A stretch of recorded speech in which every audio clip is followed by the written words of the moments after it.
datang di channel Yulianto Joko Putranto. Ini pada hari ini saya kedatangan tamu nih. Yang pertama Bapak Dr. Hari Santoso. Beliau adalah pembina dan sekaligus beliau itu dulu mantan Dirjen Bina Pengolahan Das dan Perhutanan Sosial. Ada binanya. BSBS. BSBS. Sebelah kiri Ibu Dr. Maria Ratnaningsih. Beliau adalah Ketua MKTI periode 2005. Kita hari ini ingin bincang-bincang mengenai MKTI. Apa itu MKTI? Seperti apa organisasi MKTI atau komunitas MKTI ini, dan apa yang sudah dikerjakan, tantangan kedepannya seperti apa. Yang pertama Pak Hari dulu nih. Pak Hari, kami ingin tahu sebenarnya MKTI itu gimana sih sejarahnya, Pak? Awalnya mengapa perlu ada MKTI?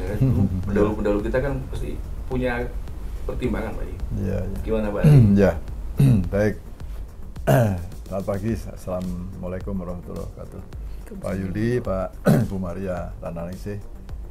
Kita memang sudah cukup lama MKTI ini sebetulnya. Kalau tidak salah tahun 1988 ya. Jadi sekarang sudah 12 plus 22 tahun. Berarti 34 tahun lah. Waktu itu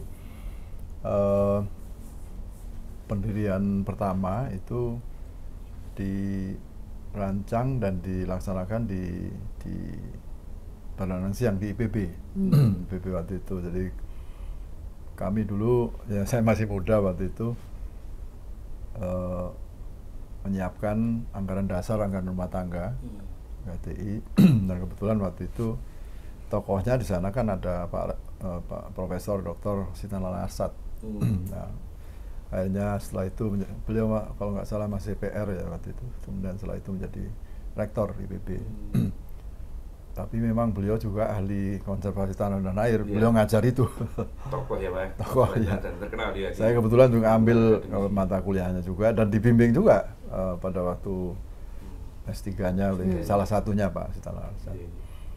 Nah, mengapa MKT ini penting? Jadi Pak Yuli, Bu Maria, saya sama pikiran kita. Indonesia itu negara tropis, negara tropis yang iklim curah hujannya itu ya biasanya memang dulu 6 bulan ya. Tapi ini memang fluktuatif, tergantung perubahan iklim juga ini dengan sekarang isu perubahan ini sangat besar ya. Nah, kalau curah hujannya tinggi dan sebagainya itu sudah satu faktor penyebab terjadinya degradasi lahan, tanah gitu ya, tanah dan air, karena bagaimanapun potensi hujan itu bisa menimbulkan macam-macam, mau erosi, ada aliran permukaan, ada erosi parit, erosi alur dan seterusnya, sedimentasi, bahkan longsor dan banjir. Itu satu potensi eksternal. Yang kedua, lahan kita ini lahan negara kepulauan, negara pulau-pulau yang bukan dataran gitu ya, tapi konfigurasinya adalah fisiografinya dan seterusnya itu mulai datar, ada bergelombang, berbukit, bergunung. Dan itu terjadi di setiap pulau besar gitu ya. Sehingga itu sebetulnya tanpa ada apapun itu sudah potensi rawan terjadinya degradasi. Apalagi tadi ada curah hujan yang tinggi 6 bulan paling tidak. Nah, rata-rata hari hujannya juga tinggi kan. Intensitasnya apalagi tergantung iklim ya. Tergantung zona iklim ya. Tentu ya. Nah, ini dua faktor ini, faktor besar ini, kondisi konfigurasi topografi, geologi, tanah yang rentan terhadap terjadinya kerusakan itu ada di Indonesia, negara tropis itu, iklim. Faktor yang ketiga, saya kira kita sepakat aktivitas manusia ini sebagai faktor yang orang bilang itu paling bisa dikendalikan. Karena memang manusia atau sebaliknya juga sulit dikendalikan. Nah, aktivitas manusia ini mulai dari bercocok tanam di lahan-lahan miring atau ya kebakaran hutan dan lahan, ada juga perambahan hutan dan seterusnya, ada juga ya kegiatan-kegiatan pertambangan, pertanian, perkebunan yang pengguna lahan ini itu potensial menimbulkan terjadinya kerusakan. Nah, saya kira tiga faktor itu tadi iklim, curah hujan, intensitas hujan, kemudian kedua konfigurasi lapangan, geomorfologi lah kalau saya sebut itu, geologi, topografi, tanah, ya tentu yang lain-lain ya. Kemudian yang ketiga aktivitas manusia. Ini menimbulkan terjadinya degradasi, terutama tanah dan air ya. Itu yang mendorong ada MKT. Itu yang mendorong ada MKT. Kalau tidak ada upaya-upaya serius untuk bagaimana menangani tiga faktor itu di Indonesia, ini negara tropis, ya kita hanya akan mewariskan nanti kepada anak cucu kita tanah-tanah yang sudah terdegradasi, tererosi, air apalagi itu sumber daya alam yang flow resources lah orang bilang ya. Terus nggak dimanfaatkan ya goodbye, hilang. Ya. Nah, tanah ini juga ada juga yang bilang pembentukan tanah ada, memang dalam ilmunya itu ada bentuk, tapi itu sangat lama bentuk tanah itu, lama. Iya, kalah sama degradasinya lebih cepat, jauh lebih cepat. Nah, bagaimana kita menangani itu? Sehingga waktu itu kita ngomong-ngomong, karena waktu itu ada di Departemen Kehutanan memang ada Direktorat Konservasi Tanah, tanah air. Direkturnya waktu itu Pak Bambang Sukartiko. Nah, itu waktu zaman itu juga. Beliau Pak Dwiatmo juga. Jadi orang-orang lama ini, almarhum Pak Engkah Sutadri Praja itu, satu lagi Pak Ombo Praja itu kasubdit yang kami, karena kami masih staf dan kemudian naik praseksi, itu yang ikut juga memikirkan itu, dan kita sepakat bahwa ini perlu, tapi tidak dikumpulkannya satu peneliti saja ini, karena ini sangat beragam stakeholdernya ini kan. Nah, sudah masyarakat konservasi tanah. Nah, itulah awalnya kira-kira Pak Yuli kira-kira. Ya. Terus Pak Hari kan sudah tahun 88 ya Pak ya? Tahun 88 ya. Setelah itu terbentuk MKTI, terus kiprahnya apa aja Pak sebetulnya? Oh ya. MKTI sekarang ini. Iya. Jadi memang sudah inilah ya, sudah dirasakan oleh. Iya. Sebagai satu organisasi MKTI ini juga bernaung di bawah organisasi konservasi tanah dunia ya, WASWOC itu ya. Nah, ini kita juga sebagai anggota itu ya, perkumpulan konservasi tanah dan air dunia. Dan waktu itu secara kebetulan ada kegiatan kongres konservasi tanah dan air, dan kita menjadi tuan rumah. Jadi diselenggarakan di Solo waktu itu, di Solo. Nah, ini juga waktu itu cukup sibuk. Ya itu sukses lah. Jadi semua pakar-pakar peduli konservasi tanah dan air waktu itu juga hadir gitu ya. Terus bahkan menteri-menteri banyak yang hadir loh. Waktu itu Menteri Pertanian masih Pak Sarifudin Baharsa kalau nggak salah. Nah, Pak Sitanala ini memang waktu itu sudah terpilih sebagai ketua MKTI pertama. Kita anukan, kita dapatkan beliau. Nah, terus selain kegiatan di bidang seminar, workshop dan seterusnya, kita berpikir waktu itu ini harus membentuk cabang-cabang MKT ini, karena kegiatannya bukan hanya di tingkat pusat tapi juga di regional ya. Jadi cabang-cabang itulah dibentuk di provinsi-provinsi dan melibatkan ada birokrat, ada akademisi, ada praktisi-praktisi, ada bahkan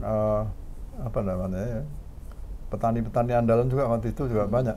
Yang kita ini Pak Ojak Siagian di Sukabumi, yang banyak nama-nama sudah agak lupa saya. Makanya istilahnya masyarakat ya Pak ya? Masyarakat. Jadi masyarakat itu semua komponen bisa. Ya. Jadi selayaknya memang yang ngurus MKT itu masyarakat itu. Bukan hanya birokrat, akademisi, tetapi kelompok tani andalan misalnya. Beliau memang dulu Pak Ojak Siagian waktu itu kita ngadakan acara degradasi lahan sedunia itu di Sukabumi, di rumah beliau. Karena beliau punya 25 hektar ini, Bu. Areal bukit gitu yang dia terapkan itu kegiatan konservasi lengkap, apapun ada itu. Dan ini sampai pada pemanfaatan itu ya, sapinya ini untuk pupuk, ya tanamannya bagus juga. Jadi itu contoh tani andalan di bidang konservasi tanah air. Nah, tentu kita juga membuat membuat jurnal MKTI. Jadi ini kiprahnya memang intinya sosialisasi, diseminasi, urgensi mengenai konservasi tanah air. Ini bisa kegiatan-kegiatan bisa bersifat diseminasi, sosialisasi, kemudian seminar, workshop, loka karya, dan juga karena Pak Yuli, saya kira kita cuma ingat bahwa ada yang dalam konvensi dunia itu kan ada salah satu ya, yang UNCCD ya. Jadi ada 3 konvensi besar sebagai turunan dari hasil KTT Bumi. UNCCD itu United Nation untuk combating desertification, tetapi kemudian di Johannesburg tahun 10 tahun kemudian ya, 1992 kemudian tambah 10 2002 itu kemudian dikerucut diinikan menjadi degradasi lahan. Nah, itu jadi akhirnya termasuklah Indonesia lebih dekat. Kalau dulu sertifikasi kan penggurunan di Indonesia agak sulit carinya kecuali di Papua. Nah, akhirnya itu. Nah, itu aktif sekali kementerian kita di Departemen Kehutanan waktu itu juga selalu menjadi national focal point. Focal point itu selalu direktur pengelolaan das. Ya, siapapun termasuk Pak Yuli semua jadi focal point untuk menanggulangi degradasi lahan itu. Jadi aktivitasnya memang banyak Pak Yuli. Jadi termasuk kegiatan-kegiatan di lapangan saya kira mendukung program-program pemerintah yang terkait dengan itu. Misalnya Hari Menanam Pohon. Nah, berdasarkan Kepres 98 itu MKTI juga ikut, termasuk ikut mengatasi berbagai bencana alam. Meskipun bukan tampil, tapi ada pemikiran-pemikiran dan kontribusi untuk bagaimana solusi bisa menangani itu bencana alam dan seterusnya. Saya dengar ini Pak, undang-undang KTN ini juga lahir juga karena peran MKTI. Gimana sejarahnya itu Pak? Iya Pak. Jadi itu undang-undang konservasi tanah sudah lama sekali itu. Tahun 2014 ya Pak? Kami maksud saya idenya awalnya itu ya zaman MKTI itu sebetulnya. Karena waktu itu ada Pak Bambang Suratiko, saya masih kepala seksi. Kepala Birohukumnya Pak Kamtia itu dibentuk tim dan seterusnya, membuat biasalah draft akademik buat sampai melungsungi, diganti lagi sampai kedua, itu pun nggak dipakai lagi, ketiga terakhir. Nah, ya kebetulan kami sendiri diminta kembali ke situ lagi, kembali ke situ ke Dijen BPPS, ya waktu itu ini harus selesai. Nah, draft itu alhamdulillah kebetulan kita dapat akses dengan DPR, Komisi 4 DPR RI, dan kami hubungan baik dengan Sekretariat Komisi 4. Ya, kita masuk waktu itu ya, mohon maaf terus terang waktu itu yang masuk sebenarnya konservasi sumber daya hayati dan ekosistemnya. Tapi gara-gara punya akses ini akhirnya konservasi tanah. Meskipun draft akademik yang kita pakai waktu itu draft akademik yang lama, karena kita diminta oleh ini belum siap. Nah, itu kita akalin, kita buat 1,5 atau 2 halaman. Saya dengan Pak Singgi kita buat. Nah, kita buat supaya ini untuk meyakinkan anggota Komisi 4 dulu nih, dilampirin kan naskah yang lama itu. Tapi yang kita buat yang baru ini beda. Jadi ini hanya taktik saja. Ternyata diyakinkan hari Jumat tuh, hari Jumat Pak, nanti setelah Jumatan kita mau sidang oleh Pak Arif atau Pak siapa itu ya, sekretariat. Ternyata diketok masuk prolegnas tahun itu gitu. Wah udah, baru kita serius kita membrief di Sekjen DPR RI sampai 6-7 kali gitu. Termasuk dengan Pak Naik Sinokaban. Ini Pak Bu Maria juga ini ada. Bu Maria ikut Bu Nator, terus satu lagi Pak Danis ya. Ya. Kita mau membrief itu karena mereka belum paham ini apa. Sekretariatnya kalau nggak paham di DPR ini kan ini nggak masuk. Saya 6 kali atau 7 kali itu inget ya. Terus baru ke Komisi 4 ini juga kita, tapi lebih gampang kalau sudah ini. Akhirnya diterbitkanlah Undang-Undang 37 tahun 2014. Ya. Jadi, tapi lucunya Pak Yuli, Bu Maria waktu itu PP Pengolahan Das keluar duluan. Jadi ini, iya, ini anaknya lahir dulu, baru bapaknya gitu. Memang saya terus terang waktu itu Pak Eka ketika di ini, Pak Eka, ini tahun ini PP-nya kita selesaikan. Kalau undang-undang lebih lama ini, kita PP-nya dulu, tembak dulu, PP-nya alhamdulillah. Jadi itu Pak, kita memang sama ya Pak ya. Tapi ini idenya bukan ide kita, tapi ide sejak dulu Pak, sudah lama. Cuma memang ngelungsungi terus ini. Naskah akademik sampai 3 kali berubah dan perubahannya drastis. Yang dulu itu udah nggak ini lagi. Yang terakhir ini, kalau boleh cerita sedikit, kita waktu itu ya kemarin masih ingat itu ini sudah ada undang penataan ruang. Nah, kita tinggal masuk saja di kawasan lingkungan, kawasan budidaya. Apa konservasi tanaman di kawasan lingkungan, kawasan budidaya? Masing-masing jenis kawasan lingkungan kan sudah masuk enak. Kita tidak merubah pola tata ruang, tetapi kita masuk mengisi substansi konservasi tanaman dan air dalam pola ruang ini, yaitu kawasan lindung, kawasan budidaya. Sudah. Itu yang kita mainkan. Soal penanganan penguasaan lahannya tetap seperti yang diatur dalam undang-undang yang bersangkutan. Terima kasih Pak Ari. Wah, ternyata memang panjang ya sejarah KTI dan ya, masih panjang sebetulnya. Kan Bu Dr. Maria Ratnaningsih. Ibu ini sebelum ngobrol jauh nih, Ibu ini basic akademinya apa? Mungkin teman-teman ingin tahu nih. Ini salah jurusan kali. Ya, tapi enggak, saya merasa lebih beruntung sih, maksud saya karena background saya ekonomi lingkungan.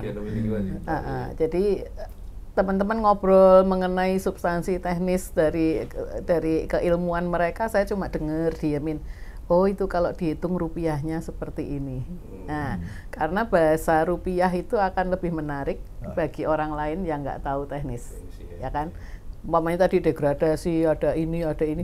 Apa sih itu? Kan itu bukan bidang saya, tapi kalau saya bilang itu kalau didiamkan, maka bencana itu menimbulkan kerugian sekian rupiah. Orang baru terasa. Nah, gitu kan.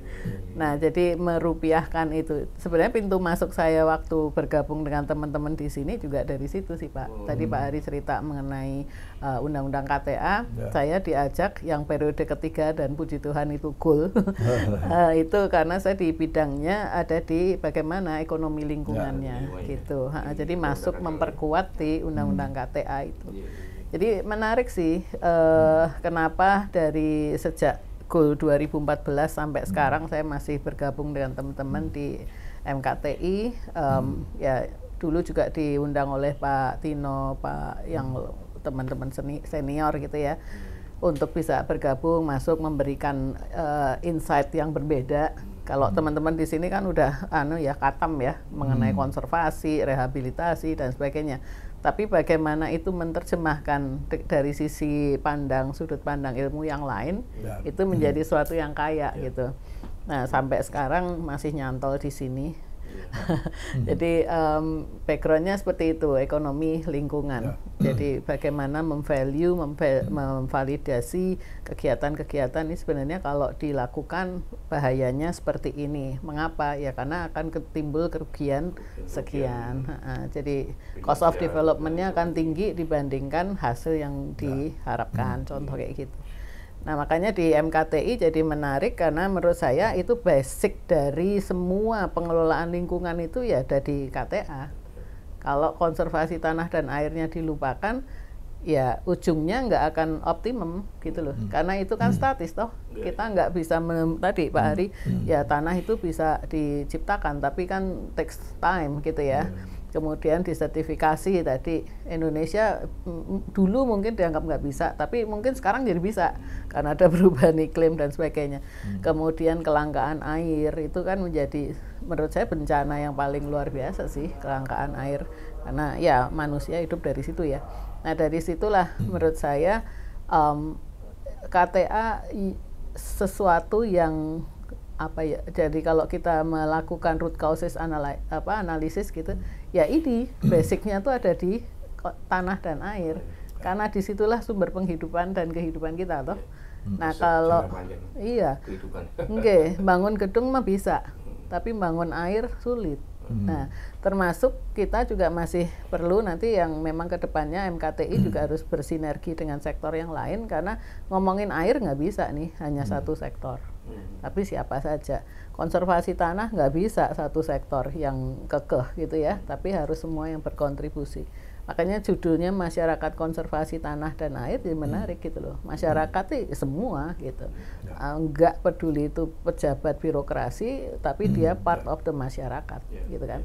Nah, ini menjadi kuat.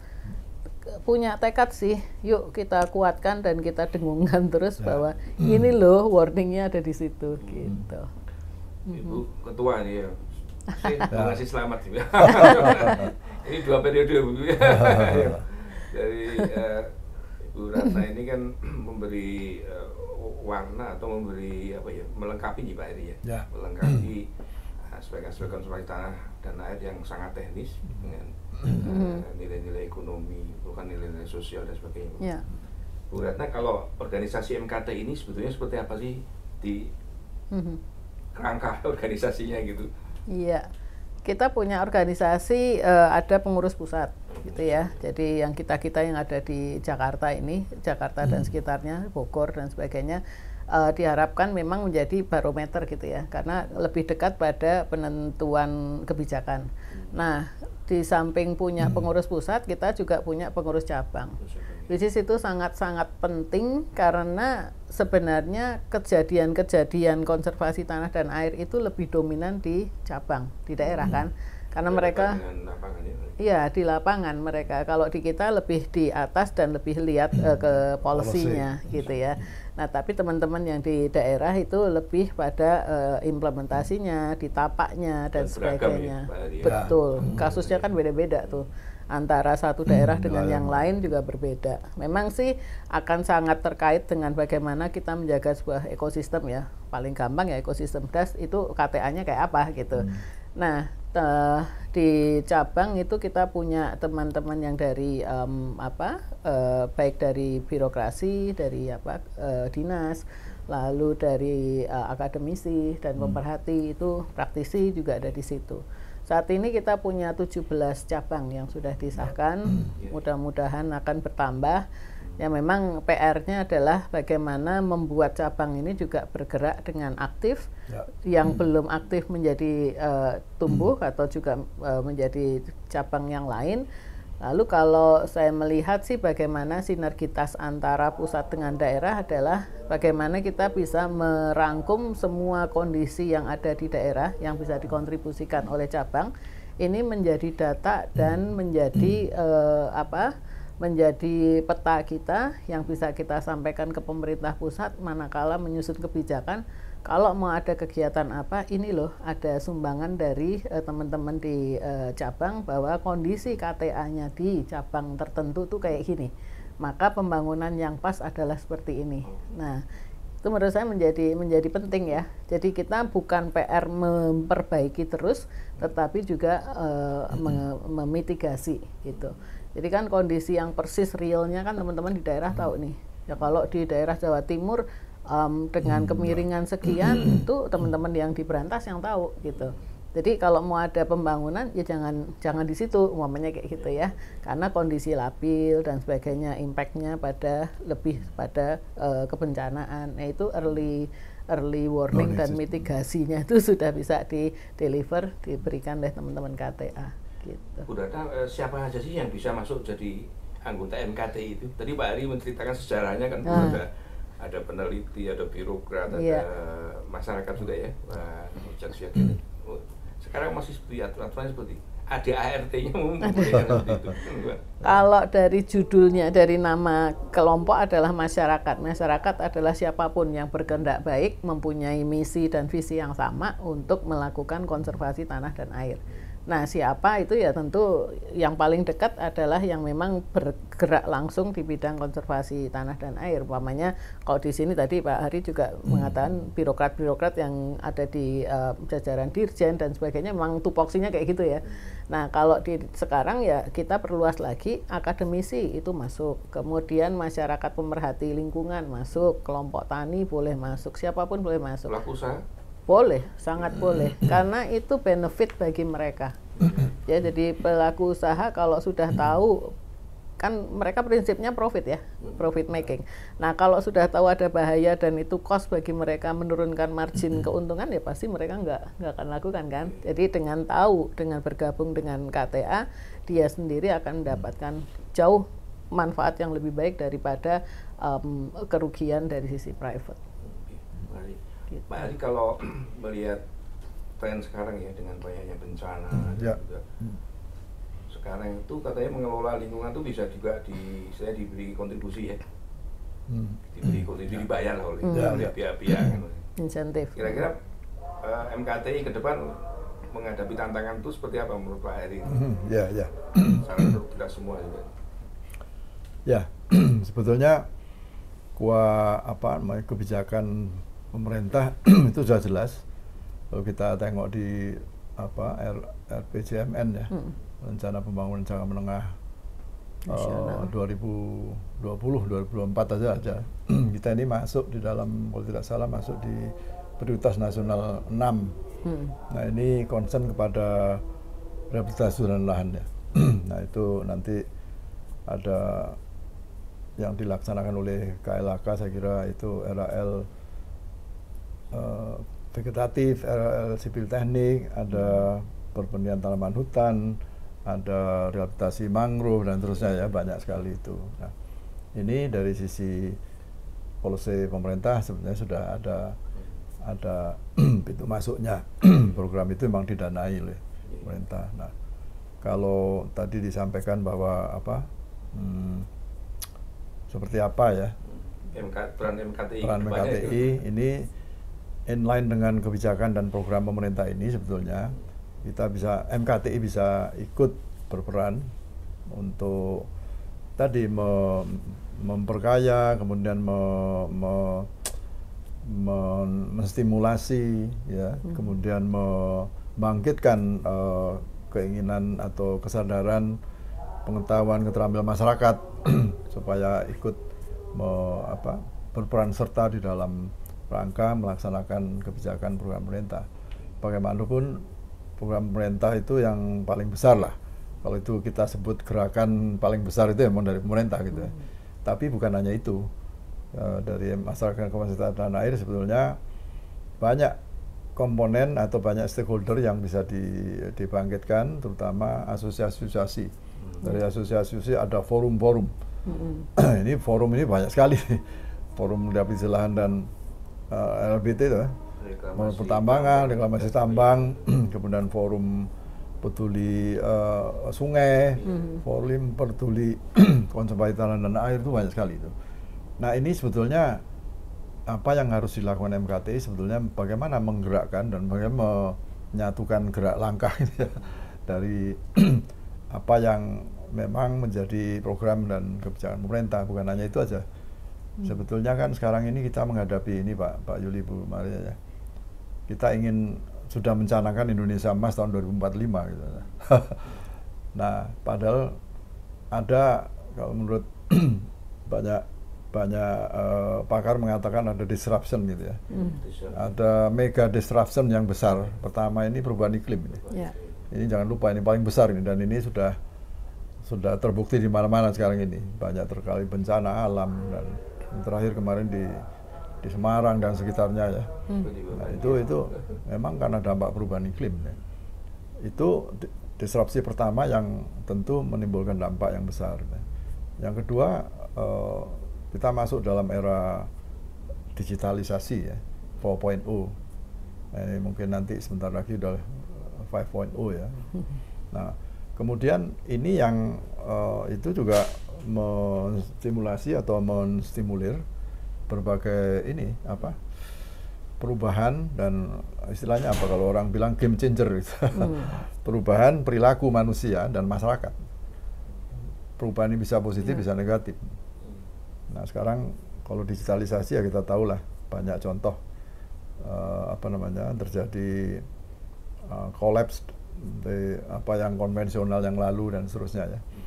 Nah ini yang kaitan dengan itu barangkali sekarang ini generasi milenial itu tidak terlalu peduli untuk kembali ke bagaimana menggarap lahan di sawah, di pertanian, di Tegal, mereka lebih baik ke sini gitu ya. Pilihannya itu lebih yang menjanjikan gitu. Nah, sementara yang bapak-bapak yang tua-tua di petani kita sudah menurun kemampuannya untuk mengelola lahan dan apalagi konservasi tanah dan air yang orang bilang insentifnya apa sih ini? Bahkan banyak keluarannya gitu. Cost center. Nah, disruption yang ketiga kita baru saja pandemi COVID-19. Nah, ini dampaknya kita mau membangkitkan lagi nih ekonomi kita. Untung Indonesia masih bagus lah ini. Pertumbuhannya 5,4% per tahun ya. Inflasi juga termasuk tergolong rendah. Nilai tukar uang juga ya masih terkendali lah. Ini masih cukup bagus lah. Artinya mudah-mudahan ini semua tidak ke arah yang menyulitkan meskipun dibilang katanya 2023 ini krisis ekonomi, resesi apalagi seperti tahun 30 dulu ya Bu Maria. Kalau sudah gitu ketahanan pangan terganggu dan seterusnya. Nah 2045 yang tadi dicanangkan sebagai Indonesia Emas.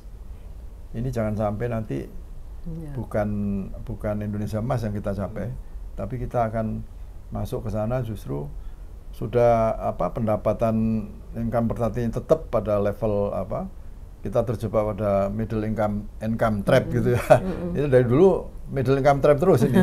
Nah, nanti dulu masa nggak naik-naik kapan sejahtera? Negara lain sudah sejahtera. Kita kok masih di situ-situ terus. Dan sektor pertanian itu tetap saja. Kemarin kita menganalisa dengan teman-teman di IPB itu masih pertanian yang kita andalkan itu. Nah pertanian kalau nggak tanah dan air apa? Itu masih sini karena mayoritas. Jadi dianalisa sampai ke sana pun ini tetap sektor pertanian yang nanti menjadi andalan terus. Jadi kita harus mengkuat itu dengan disrupsi tadi yang macam-macam itu. Ini kan kita agak aneh ya, dalam tanda kutip bukan pesimis. Sulit diprediksi. Gitu. Perubahan mendadak. Sehingga apalagi sekarang kalau perubahan iklim tadi kan kita mentargetkan 2050 itu net zero emission gitu. Tanpa ada emisi lagi gitu ya. Padahal sekarang kita kan masih tambang masih oke, masih terus gitu ya, batu bara masih terus ya. Yang fosil-fosil masih kita gunakan, nggak apa-apa. Tetapi ada batas nanti transformasi untuk menjadi sekarang sudah ada co-firing batu bara dan biomasa. Bagaimana kita menggerakkan biomasa ini? Itu tanam menanam juga. Jadi tanam menanam untuk menjadi energi terbarukan. Nah, ini sebetulnya Pak Yuli yang kita harus melihat bahwa ke depan ini tidak mudah berjalan kita. Kalau ekonomi tidak analisis dari Bappenas itu, kalau waktu itu di atas 6, kalau tidak 6 ini kita nggak bisa mencapai itu. Mencapai apa tadi? Ya Indonesia paling 2045. Belum perubahan iklim bareng-bareng ini.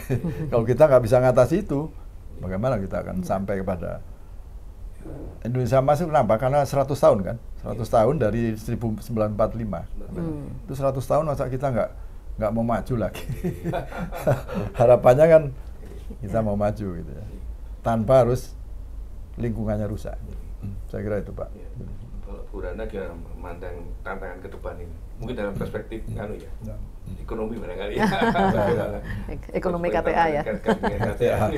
Ya tadi Pak Ari menjelaskan udah bagus ya. Maksud saya untuk ya bagaimanapun kita tetap negara pertanian gitu. Ya karena kadung kita penduduknya banyak, yang dikasih makan banyak gitu kan. Karena kalau enggak kan dia bisa keluar untuk pangan itu akan memberatkan gitu ya. Jadi mau nggak mau ya sektor itu tetap harus untuk dikuatkan terus gitu ya. Nah, KTA di situ perannya penting. Ya memang sih orang akan shifting the paradigm gitu ya, paradigmanya akan berubah ke tadi mau 5.0 apalagi kita kan punya anak muda ini yang potensi menjadi tenaga kerja dan juga mereka yang potensi di ke depan. Cuma kan kalau basicnya mereka lupa pada rootnya, pada akarnya, ini akan menjadi perlu kita prinsip kehati-hatian ya, karena memang dunianya juga sudah berbeda bagi anak-anak muda itu. Nah, tapi bagaimana ini bisa tetap dikembangkan, didevelop, ya tentu mungkin pertanian dengan teknologi digital. Kemudian anak-anak muda bagaimana tertarik. Ada sih sudah banyak beberapa yang masih tertarik untuk mengembangkan itu, yang sudah kerja jadi apapun gitu, balik lagi ke pertanian itu beberapa contoh yang bagus. Nah, mungkin yang teman-teman yang kayak gitu perlu kita angkat untuk menunjukkan bahwa ini tetap menjadi sektor yang seksi gitu ya, yang menjanjikan. Nah, kalau sampai ke 2045 tantangannya, kalau saya yang khawatir betul itu karena climate change itu Pak. Satu sisi ini berusaha terus, tapi sisi lain memang kita kan nggak bisa sendiri nih. Bagaimana kita secara global, itu kan impactnya nggak lokal ya, tapi global ya. Jadi beberapa hal yang memang perlu digenjot untuk konservasi, yaitu memang harus bagaimanapun apapun yang terjadi itu yang harus kita push gitu ya. Jadi termasuk untuk merehabilitasi lahan-lahan yang sudah rusak dan sebagainya. Maka peran private yang mau berkontribusi pada pengembangan atau pelaksanaan yang terkait untuk konservasi tanah dan air ini juga harus ditingkatkan. Karena memang ya kita nggak tutup mata ya bahwa itu perlu dana yang besar, perlu effort yang besar. Government sendiri kalau sendirian nggak akan mampu. Jadi peran swasta ini menjadi yang menjanjikan juga untuk kita bisa rekrut, karena kita akan bergerak bersama. Contoh yang sustainable sourcing, mereka kan seperti produsen-produsen untuk yang berbasis pertanian ya, mereka nggak akan survive nih usahanya kalau mereka sendiri juga nggak akan terjun ke situ. Jadi sekarang sih trennya sudah bagus bahwa kegiatan-kegiatan sustainable landscape, sustainable sourcing itu sudah terus menguat. Jadi dari sisi swasta mereka sudah mulai menggelontorkan juga dananya untuk mereka realize bahwa hidup ke perusahaan mereka tuh ya dari situ gitu ya. Itu sih. Jadi ini bagaimana kita mengembangkan saling ketergantungan, kemudian memprediksi ke depannya kalau ini ditinggalkan impactnya seperti ini. Jadi secara ekonominya ya mari kita berhitung gitu. Itu ya sangat penting menurut saya. KTA berperan betul untuk untuk memprediksikan, untuk memberikan batasan mana yang boleh, mana yang tidak, lokasi mana yang juga perlu dikembangkan karena itu memberikan perlindungan pada ekosistem yang lain. Jadi semuanya survive itu tetap harus gitu. Saya boleh satu lagi Pak. Jadi ini kalau melihat data lahan kritis 14 juta hektar ya yang dirilis oleh Kementerian LHK saya kira. Sementara kemampuan untuk melakukan konservasi tanah dan air pemerintah itu pada umumnya sekitar 200.000 lah. Kalau paling maksimum 300.000 per hektar. Jauh. Kalau kita hitung 14 juta hektar dibagi 300.000, berapa tahun itu ke depan? Dengan mengasumsikan bahwa yang lain tidak ada degradasi lagi. Nah, artinya begini, dengan hanya program pemerintah saja itu tidak akan menjawab persoalan itu. Untuk tadi yang kita sampaikan bahwa tantangan ke depan itu wah ini masih mengerikan ini. Jadi artinya sekarang bagaimana komponen bangsa, masyarakat, siapapun mereka, pengguna lahan, pemilik lahan, kemudian penyewa, penyakap lahan, semua itu wajib melakukan konservasi tanah air. Dan penerima manfaat. Penerima manfaat harus terlibat juga. Itu diatur dalam Undang-Undang Konservasi Tanah dan Air. Dan ini jangan lupa. Nah, sesuai dengan kewenangan dari siapa bertanggung jawab pada lahan apa gitu ya di kawasan lindung kawasan budaya itu kewajibannya dia lebih tinggi kalau dia berkuasa di situ. Nah ini yang untuk mendrive masyarakat pengguna lahan jangan dibiarkan.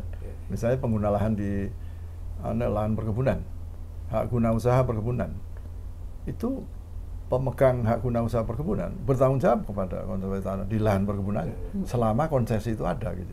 Ya. Kan gitu ya. Kalau ditelantarkan ya itu, saya soalnya kemarin melihat Pak Yuli Bumaria itu lihat di Sukabumi itu ada 1.400 lahan itu terlantar gitu. Tadinya kebun teh bagus, tapi setelah itu terlantar nggak ada apa sudah beberapa tahun. HGU-nya tinggal 13 tahun. Berarti sudah berapa tahun ini lewat itu loh. Ini kok nggak ada blame apa dari, mestinya kena dia itu, paling kena konten. Kalau enggak ya dicabut itu. Nah seperti itu Pak. Nah ini pentingnya undang-undang konservasi tanah itu adalah kewajiban dari itu tadi pemilik, pengguna, penyewa, penyakap, pengambil manfaat dari tanah itu. Itu wajib. Ini mohon kita komponen MKTI menyebarluaskan. Kalau sebelum undang-undang itu masih dulu sunnah gitu. Tapi setelah undang-undang, meskipun PP-nya belum keluar, ini wajib. Ya, dan jangan dianggap sebagai, biasanya kan orang terus langsung anggapnya beban, cost gitu ya. Tapi kan itu sebenarnya internalizing external cost ya. Siapapun jadi yang menggunakan lahan, kedepannya kalau nggak dilakukan sekarang lebih mahal gitu loh. Iya, jadi jangan berpikir ya udah kan nggak sekarang, orang lain ya nggak bisa kayak gitu. Karena akan berimbas pada kembali ke kita lagi. Terima kasih Pak Hari, Pak Bu Ratna ini. Diskusi ringan menjadi diskusi berat. Jadi serius. Karena tantangan ke depan demikian dengan berat ya. Dan sebetulnya SDM modal peraturan perundang-undangan sudah ada ya dengan undang-undang ya Pak Hari. Mudah-mudahan PP-nya segera lahir keluar ya. Amin. Mungkin ke depan tantangan MKT adalah mengajak dari seluruh komponen masyarakat. Untuk peduli sama peduli dan terlibat langsung. Nggak peduli tok. Terima kasih Pak. Sama-sama. Lanjutkan ya di pertemuan amin berikutnya atau channel berikutnya. Oke, makasih.